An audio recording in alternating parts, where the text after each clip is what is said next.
안녕하세요. 날마다 죽게로 큐티 가이드 7월 첫째 주입니다. 이제 무더위가 우리 앞에 성큼 다가왔는데요. 일상의 바쁜 걸음 속에서 땀방울을 흘리며 살아가는 우리에게 부활하신 주님께서 찾아오셔서 평강을 전하여 주시기를 소망합니다. 이번 주간은 요한복음 20장 19절에서 21장 25절, 요한복음 마지막까지의 말씀을 묵상합니다. 예수님께서 닫힌 문을 뚫고 제자들을 찾아오셔서 그들의 두려움을 걷어주시고 의심하는 도마를 만나서 그에게 믿음을 심어주십니다. 또한 실패한 베드로를 찾아가 바닷가에서 만나 회복시켜 주시고 내 양을 먹이라고 하는 귀한 사명까지도 맡겨주시는 것을 우리는 발견하게 되는데요.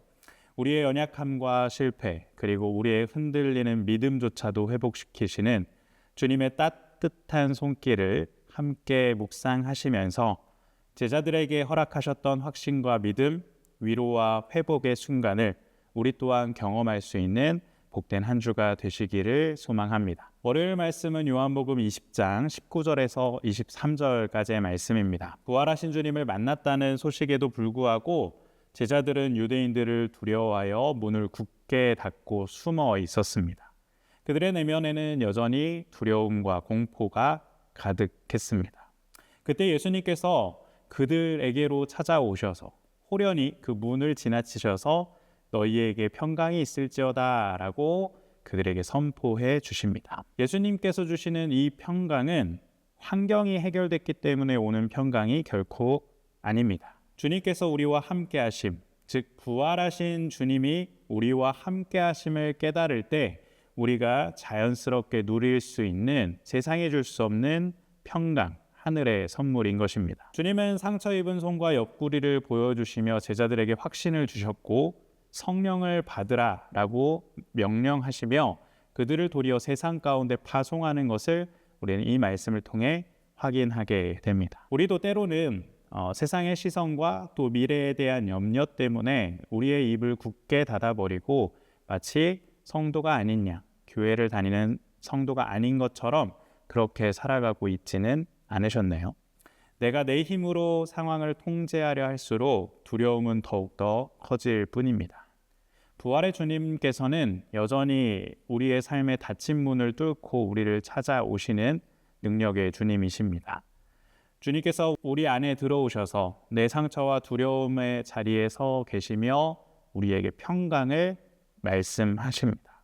이제는 불안에 떨며 숨어있는 삶에서 벗어나 주님이 주시는 이 참된 평강을 의지하여서 내 삶의 문들을 활짝 열고 주님께로 나아가 보시기를 소망합니다. 내 실패와 두려움보다 크신 주님을 온전히 바라보고 의지할 때 그분이 보내시는 성령의 능력과 평강을 마음껏 누리게 될 것입니다. 화요일 말씀은 요한복음 20장 24절에서 31절까지의 말씀입니다. 제자들의 부활 증언에도 불구하고 도마는 자기가 직접 예수님을 만져보아야 믿겠다라고 고집하는 장면을 우리는 보게 되는데요. 예수님께서 여드레 후에 다시 나타나셔서 도마에게 상처난 손과 옆구리를 보이시며 믿음 없는 자가 되지 말고 믿음 있는 자가 되라 라고 말씀해 주십니다. 그제서야 도마는 나의 주님이시요 나의 하나님이 신이다 라고 고백하는 것을 우리는 보게 됩니다. 예수님께서는 보지 못하고 믿는 자들이 더 복되다고 말씀하시며 이 모든 표적을 기록한 목적이 우리가 예수님이 하나님의 아들이심을 믿고 그 이름을 힘입어 생명을 얻게 하려 함임을 분명히 말씀하십니다. 우리는 살면서 눈에 보이지 않으면 불안해하고 또 앞의 상황이 나아지지 않으면 주님을 의심하는 때가 너무나도 많습니다. 하지만 믿음이라는 것은 내 눈에 보이는 현상을 확인하는 것이 아니라 보이지 않으시는 주님의 그 신실하심을 깊게 신뢰하는 것입니다. 도마를 품어주신 주님께서 오늘 우리의 연약하고 부족한 믿음조차도 품어주십니다. 이제는 세상을 향한 인간적인 증거를 구하는 이러한 삶에서 벗어나서 기록된 말씀을 통해 계시된 예수님을 인격적으로 만나 주님을 의지하며 기쁨을 누리는 우리가 되기를 소망합니다. 나의 주님, 나의 하나님이라는 이 도마의 고백이 우리의 입술 가운데서도 선포될 때 상황을 넘어선 영원한 생명을 우리가 삶 속에서 누리게 될 줄 믿습니다. 수요일 말씀은 요한복음 21장 1절에서 7절까지의 말씀입니다. 부활하신 주님을 경험하였음에도 불구하고 제자들은 다시 자신들의 삶의 터전이었던 디베랴 바닷가로 돌아가 그물을 던지는, 즉 어부로 다시 돌아간 모습을 우리는 보게 됩니다. 그들이 밤새 수고하여 그물을 던졌지만 아무것도 잡지 못한 실패의 밤을 보내는 것도 우리는 목격하게 됩니다. 그런데 그때 그들의 실패 가운데 예수님께서는 그들에게 찾아오십니다. 그리고 그들에게 찾아오셔서 그물을 배 오른편에 던지라 라고 말씀하십니다. 인간적인 지식과 지혜로는 이해할 수 없는 명령이었지만 그 가운데 제자들이 순종하고 그때의 그물이 찢어질 만큼 물고기가 가득 잡히게 됨을 우리는 발견하게 됩니다.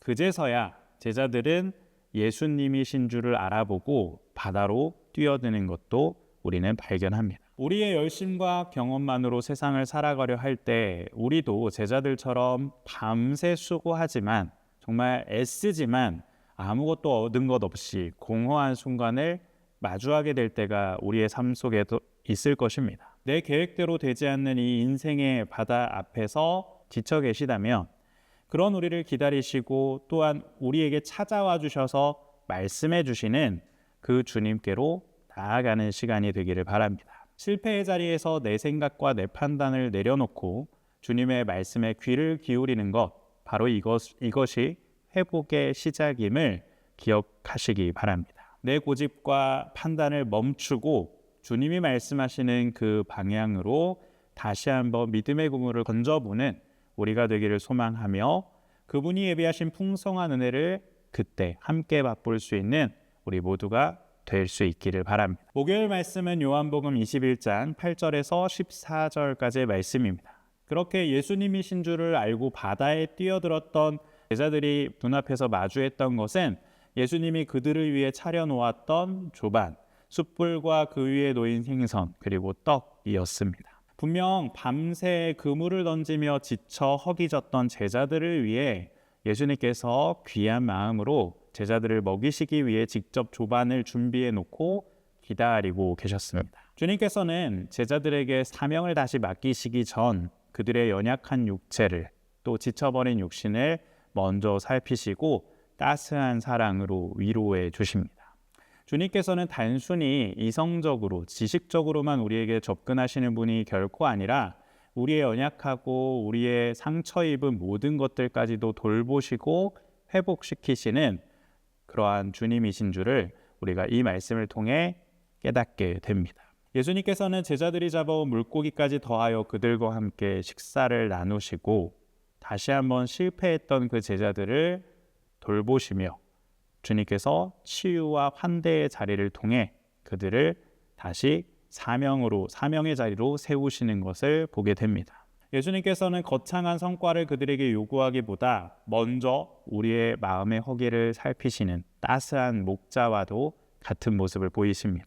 우리 스스로가 이 삶 속에서 내가 이룬 결과로만 인정받으려 할 때가 많습니다. 내가 이만큼을 이루었다, 내가 이만큼 했으니 주님께서 기뻐하시겠지라고 하는 이러한 모습을 가질 때가 많은데 사실 주님께서는 우리를 있는 그대로의 모습대로 사랑해 주시고 또한 그러한 순간에 우리의 연약함마저도 덮어주시고 또 회복시키시는 자비를 베풀어 주시는 은혜의 주님이십니다. 그 사랑의 배부름을 누리는 자만이 팍팍한 세상 속에서도 하나님의 그 놀라운 사랑과 위로를 흘려보낼 수 있는 풍성한 은혜를 누리는 자가 됩니다. 주님께서 우리에게 주신 그 놀라운 사랑과 은혜를 흘려보낼 수 있는, 그래서 내가 회복된 자리를 다른 이들에게도 베풀 수 있는 그러한 성도님들이 되기를 소망합니다.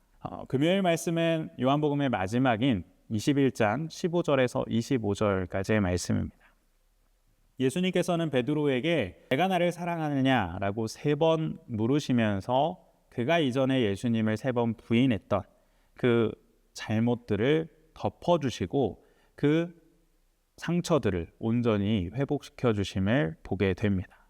베드로의 이 사랑 고백 위에 주님께서는 내 어린 양을 먹이라 라는 귀한 사명을 다시 한번 맡기십니다. 과거의 실패에 놓여 있는 자가 아니라, 과거의 실패 가운데 매여 있는 자가 아니라 이제 다시 한번 주님의 사랑을 확신하고 주님의 사명을 맡은 자로서 베드로를 세워주심을 우리는 보게 됩니다. 예수님께서는 베드로에게 사명의 길을 맡기시며 다른 사람과 비교하지 말고 너는 나를 따르라 라고 분명하게 말씀하십니다. 다른 곳으로 눈 돌리지 않고 오직 주님만 바라보며 주님만 따라가야 한다는 이 순전한 헌신 가운데 그를 초청하고 계십니다. 주님께서 우리에게도 분명 말씀하십니다. 너는 나를 사랑하느냐라고 말입니다. 주님께서 이렇게 우리에게 물으신다면 우리는 어떤 대답을 할 수 있을까요? 우리의 사명은 우리의 열심이나 능력에서 나오는 것이 아니라 주님을 향한 이 뜨거운 사랑, 내가 주님을 사랑합니다라는 이 뜨거운 사랑에서 시작되어야 할 것입니다. 사역이나 봉사라는 이름으로 우리가 행하는 그 모든 것들이 혹시라도 나의 의를 드러내거나 타인과의 비교 속에서 내가 무엇인가 우월해지기 위해 하고 있는 것은 아닌지 내 사역의 자리를 다시 한번 돌아보는 계기가 되기를 바라며, 이제는 그러한 타인의 시선 앞에 자유하고 오직 주님을 사랑하는 그 사랑 안에서 주님을 향한 순종과 주님을 향한 헌신으로 나아갈 수 있는 우리 모든 말개생 광천교회 성도님들이 되시기를 소망합니다. 주님께서 우리를 초청하여 주신 이 놀랍고 복된 길, 주님께서 부활하시고 우리를 회복시키시며 다시 사명을 맡겨주시는 이 놀라운 길, 주님과 함께하는 이 길이야말로 가장 영광스럽고 생명력 넘치는 길임을 다시 한번 기억하시면서 한 주간 이 요한복음의 말씀을 묵상함으로 주님이 우리에게 주신 놀라운 생명을 온전히 누릴 수 있는 한 주가 되기를 간절히 소망합니다.